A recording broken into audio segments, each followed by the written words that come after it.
Comment toute cette aventure a commencé? Alors, j'ai été une enfant proche de la nature, déjà vivant à la campagne à la base. Hein, je n'ai jamais vécu en ville, toujours en contact avec des chats. Ces chats ont été très importants pour moi, petite fille. J'ai appris d'ailleurs plus tard que c'était bien plus que des chats. Et, et dans mon parcours, je me suis, je dirais, oubliée pour rentrer dans le moule un certain nombre d'années jusqu'à ce que, à 40 ans, m'arrive un événement majeur dans mon existence. Alors, juste, je précise que avant mes 40 ans, j'étais très impactée par la souffrance animale, très impactée même par ce qu'on faisait à la terre. Avec vraiment cette difficulté de comprendre en fait comment on pouvait jeter un papier par terre, comment on pouvait maltraiter un animal, c'était pour moi insoutenable. Cette singularité au fond que vous ressentiez, elle vous mettait aussi peut-être un peu donner un regard sur le monde et sur les autres différent. Il y avait quelque chose de l'ordre de l'incompréhension un peu, ou comment ça se passe? Il y avait quelque chose de l'ordre de l'incompréhension. Vraiment, c'était pas possible. Ça ne faisait pas partie de ma nature. Il y a un moment donné, voilà, j'ai basculé et je suis devenue militante, activiste. Je me suis nourrie d'images, mais vraiment sordides, de vidéos qui dénonçaient la maltraitance. Et ça, c'est important pour moi d'en parler parce que je rencontre beaucoup de personnes qui en sont encore là. Et ça a alimenté finalement chez moi après de la colère, une colère profonde jusqu'à ce que j'en tombe malade. Et à ce moment-là, j'étais en train de peindre en tant qu'artiste à cette époque-là, artiste plasticienne, je peignais des êtres hybrides pour montrer à quel point on tombait sur la tête. Voilà. Et j'ai eu cet AVC. Et ça a été un grand bouleversement et en même temps un cadeau parce que ça m'a fait réaliser que j'étais en train de me nourrir de quelque chose de très sombre et d'alimenter ma colère. Et là, je me suis mise, après cet AVC, à me relier différemment au vivant. Et là, j'ai pu connecter finalement la beauté du vivant, l'amour, et j'ai donné à voir autre chose. J'ai commencé à faire des photos aussi d'animaux, d'élevage, pour essayer de comprendre qu'est-ce qui amenait un éleveur à faire ce métier. Est-ce qu'il y avait de l'amour entre l'éleveur et ses bêtes? Et donc, à travers ces photographies, je me suis mise en lien avec aussi l'humain. Et j'ai appris aussi à considérer l'humain comme un être vivant. Voilà, avec tout ce qui lui appartient. J'ai interrogé ces vaches sur ce lien entre l'homme et l'animal, et là, ça a été un déclic. Et puis ensuite, eh bien, j'ai de fil en aiguille enseigné cette reliance au vivant. J'ai transmis, j'ai témoigné à travers mes livres, et aujourd'hui,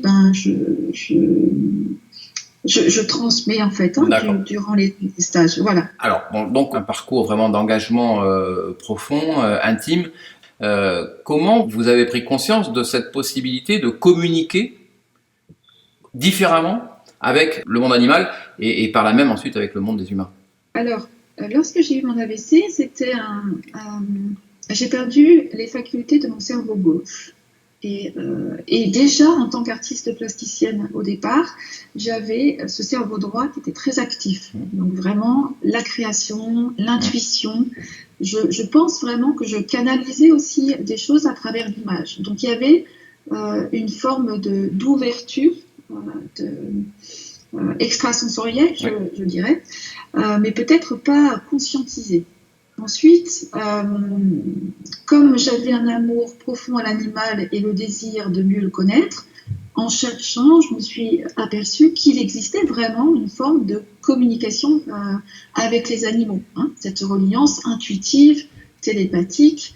Et là, j'ai réouvert les portes grâce à une personne plusieurs d'ailleurs, hein, donc j'ai rencontré des communicants animaliers, à la base vétérinaire, comme Anna Evans, mais aussi comme Florence-Éline Lombardini, qui est également en Ariège, chez laquelle je me suis nourrie de tous les stages qu'elle proposait, ainsi qu'en énergétique aussi. Je me suis formée en géobio, je me suis vraiment rapprochée en fait intimement de cette nature. Et quand je dis intimement, c'est-à-dire dans même par le corps en fait. Voilà, il y avait vraiment cette notion de laisser tomber le mental pour pour vraiment prendre conscience de cette perméabilité, de cette reliance profonde dans le cœur avec le vivant. Voilà, pour vraiment sentir et goûter cette unité avec les animaux. Alors, qu'est-ce que vous ont dit les animaux? Ben, en fait, je voudrais déjà, les animaux m'ont amené à prendre conscience de qui j'étais en tant qu'humaine et de m'accepter en tant qu'humaine. Et que ce que je considérais être comme une forme de médiocrité, ce n'était pas ça en fait. C'était plutôt de la dualité. Et ils m'ont invité à aller observer, visiter mes zones d'ombre pour pouvoir m'alléger de tous les voiles qui créaient des résistances, qui créaient des blocages et qui ne me permettaient pas de me mettre en lien avec l'autre. Qu'est-ce qu'ils m'ont appris, ces animaux? À m'aimer. Et à partir du moment où on commence à porter un regard doux et bienveillant sur soi, on peut rentrer en relation avec l'autre dans une posture, je dirais, beaucoup plus juste, beaucoup plus fine. Voilà, donc en fait, ils m'ont transmis l'amour, la tendresse, la bienveillance, qui m'ont permis après d'établir un dialogue avec eux beaucoup plus juste. Voilà. Ensuite, et je voudrais, et ça c'est fondamental pour moi, pouvoir vous citer, pouvoir vous parler aussi de ce qui me tient à cœur. En tout cas, il me semble que c'est le sujet aujourd'hui, de la souffrance animale. Voilà, de la souffrance animale, qu'est-ce qu'on en fait, qu'est-ce que ça veut dire, qu'est-ce qu'ils ont à en dire, eux aussi. C'est peut-être leur donner la parole directement. Comment on prend conscience de cette souffrance et comment on peut la traduire ensuite aux humains? En fait, j'ai envie de vous transmettre, et c'était une des phrases que j'avais... oui, j'ai envie de vous la dire. Allez-y, allez-y.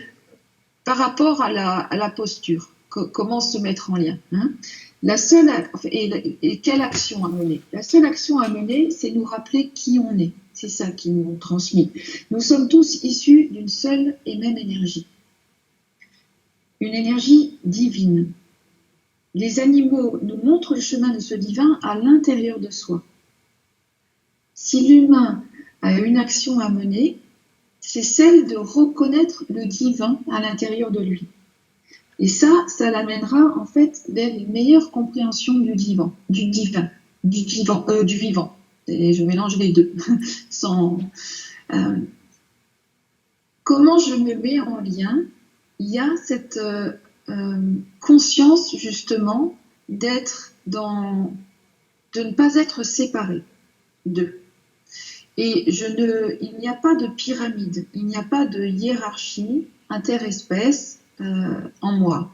C'est-à-dire que je vois ces espèces sur une ellipse comme nous, issus finalement, tous ces êtres vivants, issus d'une seule et même souche.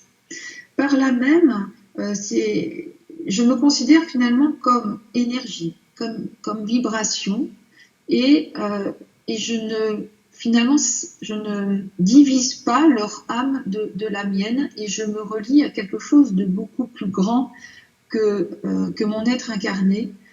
Et quand je me mets en lien avec l'animal, alors certes, je peux me mettre en lien avec l'individu que j'ai devant moi. Si c'est un chien qui s'appelle Pollux, je me mets en lien avec Pollux et ses habitudes de chien, sa routine, son alimentation, son rapport à l'humain et à ses congénères, etc. Mais je me mets aussi en lien avec la partie de lui la plus grande, la plus vaste, la plus évoluée. Et c'est là qu'on se rejoint. Donc quand on dit qu'on communique avec le cœur et d'âme à âme, c'est ça en fait. C'est-à-dire que je ne vois pas la différence entre son âme et la sienne, parce que je me relie à un niveau de conscience beaucoup plus vaste, beaucoup plus élevé. D'accord. Et là, en fait, je rentre dans son champ. Je rentre dans son champ de conscience. Mon champ de conscience rentre dans le sien. Et c'est un transfert d'énergie. C'est un transfert... voilà, c'est tellement subtil que c'est difficile d'aller mettre des mots, de proposer des protocoles, etc. D'accord. Et voilà. Et donc, du coup, ça, dans la communication, comment je me mets en lien? Eh ben, j'ai cette première approche de mise en lien avec l'individu. Et ensuite, à travers cet individu, je me mets en lien avec cette conscience beaucoup plus évoluée. Et c'est intéressant parce que là, on peut avoir en fait un décalage et comprendre pourquoi l'animal souffre. Alors pourquoi est-ce qu'il souffre? Eh bien, par exemple, je vais vous parler de poules. Une poule que j'ai interrogée qui se trouve pour autant dans un élevage bio. Mais malgré qu'elle soit dans cet élevage bio, il y a quand même 2 parcs de 500 poules chacune, hein, donc c'est quand même pas rien. Elles ont accès à l'intérieur et puis elles ont accès à un extérieur. La ponte, elle s'effectue dans des casiers individuels. Donc chacune a son casier, reconnaît son casier. Mais j'ai senti tout de suite, quand je me suis connectée à cette poule, à cet individu, des choses qui n'étaient pas très agréables.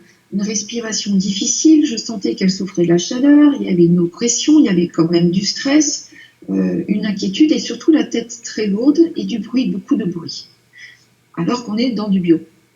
Et là, elle me montre effectivement un grand nombre d'individus et elle m'explique qu'elle aspire au calme et qu'il y a trop de bruit pour elle et qu'il manque aussi l'élément végétal. Il y a des besoins primaires qui ne sont pas assouvis, comme celui de rechercher sa nourriture dans le sol, une nourriture vivante. Mais le sol est pauvre. Elle me montre ce sol qui est pauvre. À un moment donné, quand même, je vois qu'elle reçoit des fruits et des légumes.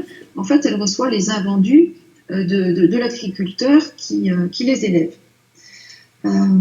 Et au moment où je l'interroge, donc elle est très essoufflée et elle a chaud, elle s'ennuie et elle me dit ceci.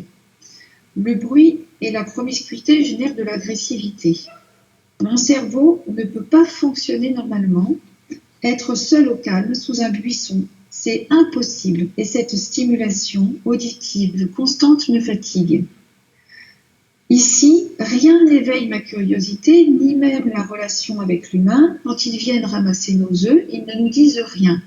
Sous-entendu, un petit bonjour ou un remerciement ou une phrase qui les considère comme juste pour leur dire je te vois, merci. Il n'y a pas ça. Et là, je quitte l'individu pour me mettre en lien avec sa conscience finalement supérieure. Donc là, je suis vraiment dans le silence de nos 2 cœurs. Et j'entends cette poule me tenir un autre discours. Elle me confirme que la concentration génère de l'agressivité, un mental agité, et elle me dit c'est le silence qui génère la paix. Nous nous sentons appelés à travailler la terre, vivre en harmonie avec l'humain, servir ses intérêts. Nous sommes des êtres hybrides, des oiseaux terrestres, plus proches de la terre que du ciel. Volatiles, sédentaires et domestiqués, un jour, peut-être, dans notre cycle d'évolution, on nous permettra de voler et de nous affranchir de ce lien d'asservissement avec vous, pour peut-être devenir des messagers des dieux. Et puis là, elle me renvoie l'image d'oiseaux, vraiment d'oiseaux migrateurs. Mais elle spécifie, être poule est un moyen de comprendre la vie sur Terre au risque d'être sacrifié. C'est une condition que nous avons choisie. Alors là, je lui dis, mais pourquoi une âme peut choisir de se sacrifier, de souffrir ou de mourir au profit d'une autre espèce? Elle me répond, vivre en batterie, c'est comprendre et expérimenter ce que vous vivez, vous les humains. Car au fond, il ne faut pas croire que vous vivez mieux que nous, votre liberté est tout autant contrôlée que la nôtre. C'est intéressant. Et là, elle me parle et elle me montre l'ascenseur social. Elle évoque une société où chacun en fait, croit être libre, mais au fond, que tout dépend d'une hiérarchie qui fait autorité, qui contrôle. Et là, elle fait le parallèle aussi avec les élevages bio, puis les personnes, les humains qui ont la chance de vivre à la campagne, et puis elle le met en parallèle l'élevage intensif avec ces gens qui vivent en ville, dans des appartements, dans des ghettos. Et elle me dit, quand l'humain aura compris qu'il se détruit vibratoirement avec un système de hiérarchie et de division, où les élevages intensifs dominent, la maladie de l'âme perdurera. Nous avons, me dit-elle, besoin de comprendre ce que vous vivez. Le meilleur moyen de le savoir, c'est de l'expérimenter. Et là, elle soulève aussi l'idéologie productiviste qui génère une alimentation poison et qui, du coup, affaiblit vibratoirement l'être humain. Donc, vous voyez qu'on navigue en fait entre deux champs de conscience. Alors, ce n'est pas parce qu'on a au niveau de l'âme des explications très philosophiques, je dirais, qu'on doit cautionner cette maltraitance ou des élevages en batterie. J'ai été amenée aussi à travailler, à me mettre en lien avec un troupeau de chèvres. D'ailleurs, c'est très intéressant parce que c'était dans un contexte particulier. C'était une société d'audit qui, pour des produits AOC, m'ont demandé d'interroger un groupe de brebis, de chèvres, pardon, par rapport en fait à cette dénomination AOC. Il faut savoir que quand on mange des fromages de chèvre, je n'apprends rien à personne, mais il faut du lait, que pour avoir du lait, il faut que les chèvres fassent des chevreaux, et que les chevreaux, on ne peut pas les garder puisqu'on garde le lait pour les fromages. Hein. Donc les chevreaux, c'est une viande qui n'est pas valorisée en France, donc on envoie les chevreaux tout petits à l'étranger. Donc ils ont des heures et des heures de transport. Il y a une culpabilité de la part de l'éleveuse aussi, et ça l'a intéressé, cette éleveuse, de savoir un petit peu comment les chèvres vivaient ça. Et bien, c'est intéressant parce qu'en fait, elle disait qu'elles étaient gênées par la culpabilité de l'éleveuse et que ça créait une tension. Elle sentait le cœur serré de l'éleveuse et pour autant, rien ne changeait. Et donc, elles invitaient l'éleveuse à mettre en place un protocole la veille de chaque départ, comme une sorte de prière, comme une sorte de rituel pour remercier, pour demander pardon. Et finalement, c'était une invitation à demander en conscience que tout se mette en place avec douceur et fluidité, jusqu'à ce que les chèvres retrouvent aussi, puissent en fait partir dans des conditions optimum, malgré la violence de ce départ. Et là, j'entends, vous ne vous rendez pas compte, les humains, du pouvoir de votre esprit. Mettez donc dans chacune de vos intentions un peu de conscience, d'amour, de foi, et tout ira mieux. Nous avons choisi cette vie auprès de vous, donc nous savons très bien ce qu'il advient d'une partie d'entre nous. Nous sommes tous au service et en apprentissage à travers cette incarnation, la vôtre, la nôtre. Vous pouvez apprendre à accompagner plus décemment les animaux au moment de leur mort. Et au sujet de l'abattage, j'ai ressenti quand même une forme de résignation et d'incompréhension de certains animaux. Et là encore, j'entends donc l'humain est amené à prendre conscience de son propre amour à soi. S'il n'est pas en mesure de s'aimer lui-même, il ne peut pas donner la mort avec amour. Et s'il est en colère, il tue avec la colère. Donc là, le troupeau en fait semble avoir besoin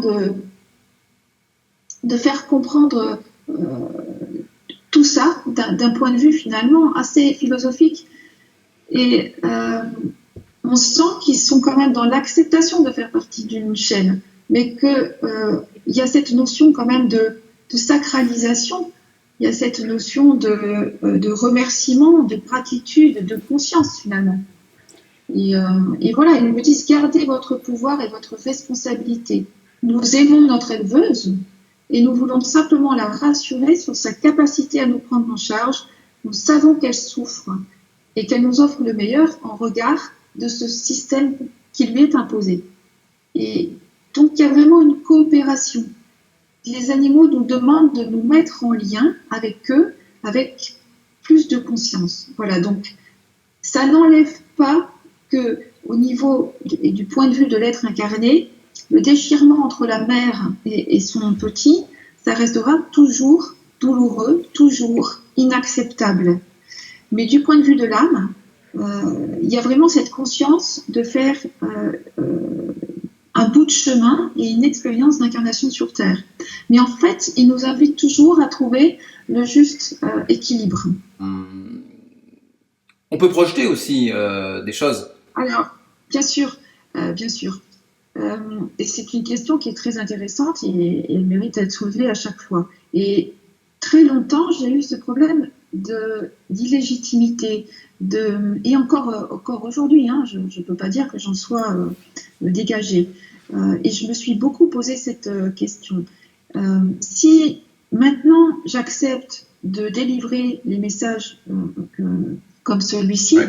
c'est parce que en dehors de tous ces messages, quand les gens viennent me consulter, par exemple, il y a pas plus tard que la semaine dernière, des éleveurs qui ont un problème de bactéries en fait, hein, et tout le troupeau est malade et ils cherchent à connaître en fait l'origine de cette bactérie, pourquoi elle est arrivée là, etc. Donc, indépendamment de ces messages que je reçois et que je transmets, j'ai aussi la part de soin. Et puis, je donne en fait des indications que je ne peux absolument pas deviner parce que je ne connais pas les gens qui s'adressent à moi. Je ne me déplace pas, je travaille en distanciel, j'ai très peu d'informations. Et quand on voit l'avant et l'après de la communication, c'est là qu'on prend conscience qu'il y a bien quelque chose qui se passe, qui nous dépasse même. Hein. Je vais vous parler par exemple d'un cheval, Lancelot, qui est un cheval de Frédéric Pignon et Magali Delgado, qui sont des artistes équestres reconnus dans le monde du cheval. Un de leurs chevaux m'explique, il me parle de sa relation en fait avec l'humain. Il n'est pas animé par cette relation directe avec son gardien, Frédéric, mais plutôt par cette relation avec le public. Et il n'a pas voulu partir en retraite alors qu'il commence à être âgé. Et il me dit, mais non, j'ai acquis tellement de sagesse que là maintenant, je veux ouvrir le spectacle simplement par ma présence et par les mots que je vais transmettre au public. Je vais ouvrir leur cœur et je vais les relier donc à cet enfant intérieur qu'ils ont. Et donc en fait, quand ils me témoignent de ça, ça vient valider profondément ce que Frédéric avait ressenti de lui, et donc il en a fait l'expérience. Et à travers, alors c'est vrai que c'est moi qui parle, je canalise en fait les mots de Lancelot, et donc le spectacle commence comme ça, Lancelot évolue au milieu de la scène, et puis il y a ces quelques phrases qu'il délivre au public. Et il me témoignait, Frédéric, de sa tension intérieure. Il me disait comment le public va-t-il recevoir ce genre de phrase. C'est quand même très audacieux de proposer ça. Il n'était pas tranquille.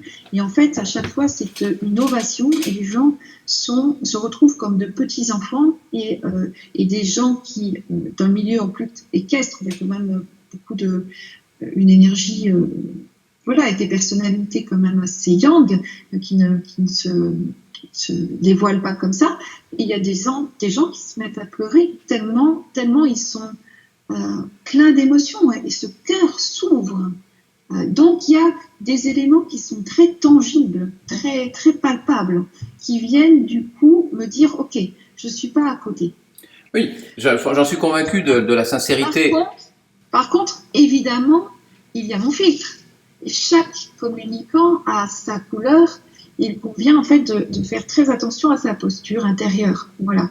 Mais c'est quand je me dépose et quand j'essaye de me faire vraiment la plus petite possible et la plus délicate et la plus transparente que finalement je ressens en fait cette unité avec l'être et les mots arrivent. Voilà. C'est vrai que je suis aussi plus clairaudiente qu'autre chose, donc les mots arrivent avec sans doute plus de facilité.